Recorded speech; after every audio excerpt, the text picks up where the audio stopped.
Trending topic pa rin ngayon sa social media ang issue sa pagitan ng magandang dilag stars na sina Herlin Budol, Bianca Manalo at Rob Gomez.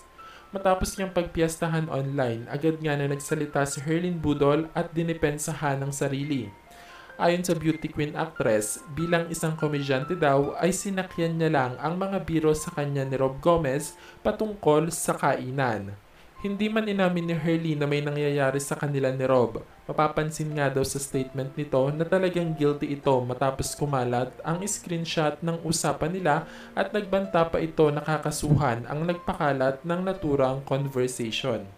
Maging si Bianca Manalo ay binasag na din ng pananahimik. Ayon dito, deleted umano ang ibang conversation nila ni Rob. Dagdag pa nito, nais lang daw ni Rob Gomez na magbigay ng regalo sa kanya dahil naging magkaibigan sila sa loob ng ilang buwan nilang magkatrabaho sa seryeng Magandang Dilag. Samantala, lumabas naman ngayong araw ang balita na inamin na umano ni Bianca sa partner nitong si Senator Win Gatchalian ang katotohanan na nagbunga daw ang pagkikita nila noon ni Rob.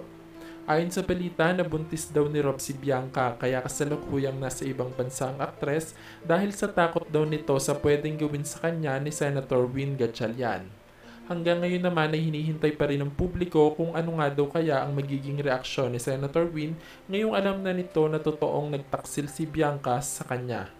Ayon sa netizens, sinayang daw talaga ni Bianca ang pure na pagmamahal sa kanya ni Senator Win.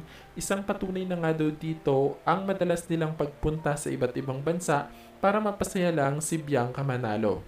Ngayon nga daw ay malinaw na sa lahat na tila yaman lang ni Senator Win ang habol ng aktres kaya hindi daw nito matanggap ang alok na kasal ng senador.